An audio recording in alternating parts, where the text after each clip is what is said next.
Bonjour, c'est Sophie. Et Marie-Ève. Aujourd'hui, nous allons visiter le village perdu. Notre guide, M. Jim Brownlee, nous donnera plusieurs anecdotes et informations pertinentes au sujet du musée. Si vous voulez visiter le village avec nous, continuez à visionner cette vidéo. N'oubliez pas de laisser un j'aime et de vous abonner en cliquant sur le bouton rouge ci-dessous.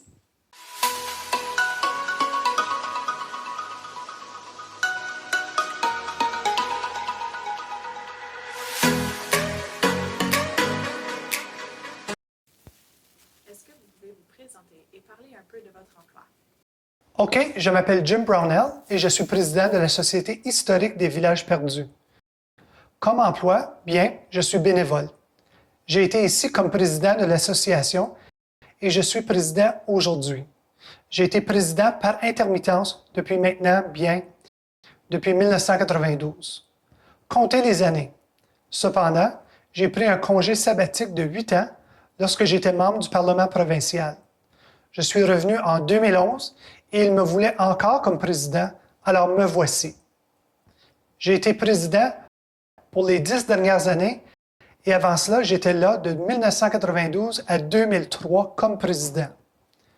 Mon travail ici, c'est bien. Au passé, c'était de faire beaucoup de travail ici au musée, du travail physique. Prenez comme exemple, lorsque ce bâtiment a été restauré à cet endroit, j'étais en haut, tout à fait en haut, en train de peinturer. J'étais dans le sous-sol pour aider à installer un plancher en béton. Donc, tous les bâtiments que vous voyez ici, à l'exception de un, des 10 bâtiments, j'ai travaillé sur 9 d'entre eux. J'ai travaillé sur chaque bâtiment d'une façon ou d'une autre.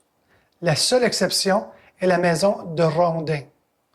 J'étais président de la Société historique SDG pendant ce temps. Ce n'est pas que je n'étais pas intéressé, je n'avais simplement pas le temps pour tout faire. Mais oui, encore aujourd'hui, je fais encore beaucoup de travail pour le musée. Ce n'est plus du travail physique parce que la municipalité du sud de Stormont, la semaine dernière, a signé une entente avec nous. Ils ont promis de prendre la relève sur tous les bâtiments. Ils s'occuperont de tout l'entretien et de la maintenance. Si le chauffage ne fonctionne plus, c'est eux qui s'en occuperont de le réparer. Ils ont aussi pris la relève sur les factures majeures qui soutiennent les bâtiments. Comme exemple, le chauffage, l'hydro, l'Internet et le téléphone. Ils s'occupent de tout ça. Notre mandat, maintenant, et je suis très content du mandat, parce que comme les étudiants d'été diraient, je passe beaucoup de temps ici. Je passe beaucoup de temps à faire l'inventaire. Je peux prendre un paquet de choses, l'apporter à la maison et faire l'inventaire pendant la soirée. C'est comme une partie de plaisir pour moi. J'ai renoncé à mon temps libre et à toute autre activité. Après que j'ai pris ma retraite d'être député, je faisais partie de plusieurs organisations et conseils.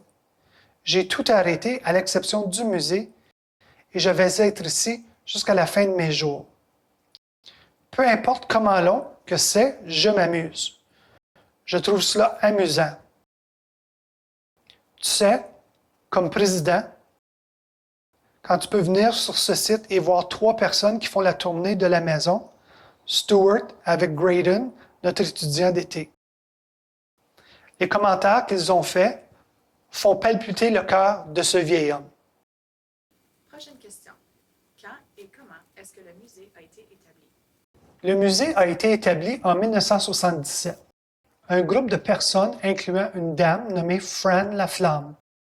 Actuellement, Fran était mon enseignante de 4e année à l'école publique de Mille-Roches. La journée de la fête de mes 10 ans, le 29 février 1958. Donc, maintenant, vous savez quand je suis né. Fran et la classe, nous avons dit au revoir à l'école et le lundi d'après, le 1er février, nous étions à l'école publique de Lonceau. Elle est devenue notre première présidente. Mais elle était assise, jouant aux cartes avec un groupe de personnes incluant mon frère John et d'autres personnes autour de la table. Elle a dit que nous avons perdu beaucoup d'histoires pendant les années 50. Si nous n'organisons pas une société historique, nous allons tout perdre. C'était ses mots. Maintenant, elle en dit davantage en octobre lorsqu'ils ont eu leur assemblée de fondation. Il y en reste si peu. Il y a seulement une personne vivante du comité original et elle est dans une maison de retraite à Mooresburg. La chose importante à retenir est que la table où il se trouvait et les chaises et même la maison se trouvent ici, au musée, dans la maison Stewart. Nous avons même un ensemble de vaisselle de noces de Mme Stewart, Linda Fisher Stewart, qu'elle a choisi lorsqu'elle s'est mariée. Elle était la deuxième femme de Wallace Stewart. Sa première femme a été tuée en étant heurtée par un train. C'est une petite histoire à propos de la maison Stewart et un peu au sujet de notre création. Donc, 1977 et le premier bâtiment est arrivé en 1992. Ça a commencé le 10 août 1992. Nous avons ouvert la maison en rondin des McLeod. C'était le seul édifice sur ce site et depuis ce temps, nous avons maintenant 10 structures. Pouvez-vous nous parler de votre édifice préféré et pourquoi? J'ai une petite connexion à tous les bâtiments, mais mon bâtiment préféré est la maison Stewart. La maison est que ça se rattache à notre fondation. J'ai connu la famille Stewart extrêmement bien. Je les visitais souvent. J'ai toujours aimé écouter les histoires de Don. Heureusement pour nous, Donald a transcrit beaucoup de ces histoires. Il a beaucoup de ces histoires dans nos archives ici. J'adore la maison Stewart parce qu'elle contient des items provenant originellement de la maison. Aussi, à cause de son histoire, la maison a été construite en 1810. Elle a été construite en 1810. J'ai un attachement particulier à l'école parce que j'ai été enseignant. Entre Fran Laflamme et moi-même, nous avons amassé beaucoup d'artefacts des villages perdus pour les documenter, mais nous n'avions pas d'école des villages perdus à apporter ici. Donc, nous avons été chercher l'école près d'Avonmore. Il y a une ferme de baies là-bas et l'école était de l'autre bord de la rue. Ce sont probablement mes deux préférés, mais je les aime toutes. Cette place est mon havre. Comme ma femme a dit, ce n'est pas comme ma deuxième maison, c'est ma première maison. Parfait, merci. Quelle est une de vos histoires préférées des villages perdus? Allez-vous me demander à propos de mon histoire que je préfère le moins? Parce que j'aimerais bien répondre à cette question. Mon histoire préférée se rattache au fait que j'avais 6 ans lorsque les inondations ont commencé, 10 ans lorsqu'ils ont terminé et d'avoir vu toute cette activité. Voir des maisons sur des camions, bien, comme exemple la maison Stewart. J'ai appartenu cette maison à un point. Voir ces machines ramasser des édifices et les déplacer. C'était incroyable pour un enfant qui n'avait même pas 10 ans. L'histoire que j'ai le moins aimée, ou quelque chose qui a laissé une marque sur moi, une journée à l'école publique de Mille-Roches, être debout sur le parterre d'avant, avec mon meilleur ami qui pleurait à chaudes larmes puisqu'il brûlait sa maison. Il ne pouvait pas la bouger. Hydro n'était pas capable de bouger sa maison de l'autre côté du canal de Cornwall. Donc, malheureusement, nous étions dehors pendant la récréation et avions vu la maison brûler. Ce pauvre garçon, il a pleuré et pleuré. Je n'oublierai jamais le pauvre Albert pleurer à chaudes larmes. Comment est-ce que la pandémie a affecté et changé le musée? Nos numéros ont chuté dramatiquement. Nos numéros ont vraiment changé.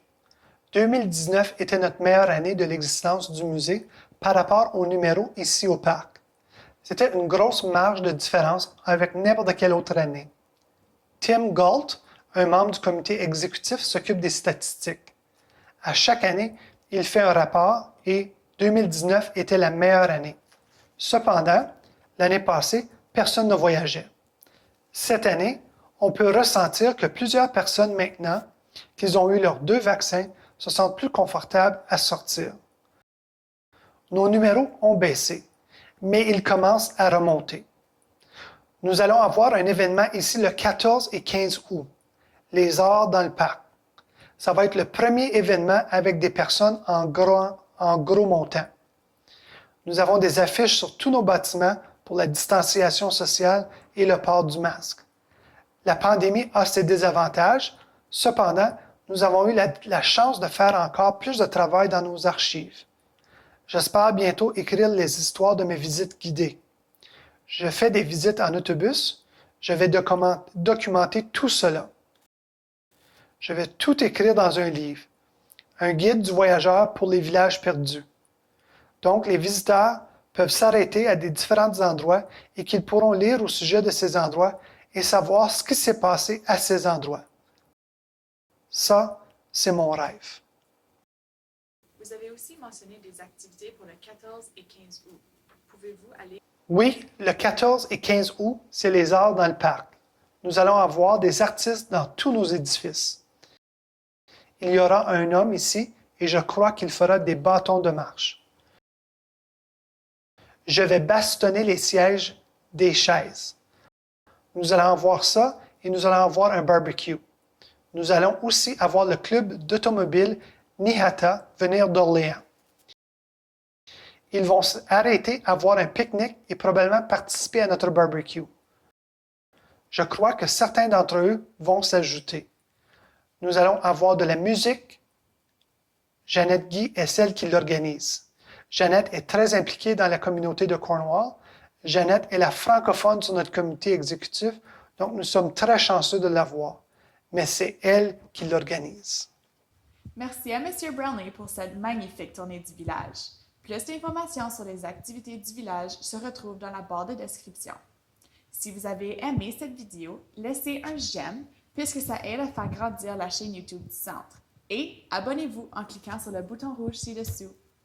À la prochaine!